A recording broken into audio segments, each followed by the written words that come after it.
ডাইনে সুইং হবে। এটা তো সেম ক্যাটাগরি, 1 2 3 4 5 5টা করে গিয়ার আছে। এখন এটা হলো নিউট্রাল, এই যে ছেড়ে দিলাম নিউট্রাল হলো। এখন এটা হলো সামনে, সামনে দিলে এখন এটা লাফিং করা আছে, লাফিং করা আছে, সামনে দিলে বোম আপ ডাউন হবে। এক দিছি, একটা ডাউন হচ্ছে, বোম ডাউন হচ্ছে। তারপরে নিউট্রালে আসলাম, নিউট্রালে এসে এটা আবার যখন ব্যাগে দেবেন তখন এটা বোম আপ হবে। এটা দুইটা কাজ করে, তিনটা কাজ করে এটা।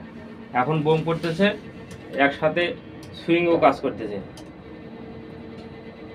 ডাইনে বামে সুইং দিছি, বামে সুইং কাজ করতেছে এবং বোম আপ আসছে। এবং আবার যখন এটা টপলেস করা হবে, টপলেস করলে তখন এটা ট্রলি কাজ করবে শুধু। সামনে দিলে সামনে ট্রলি যাবে, পিছনে দিলে পিছনে ট্রলি আসবে। আর এটার কি কাজ সামনেরটা?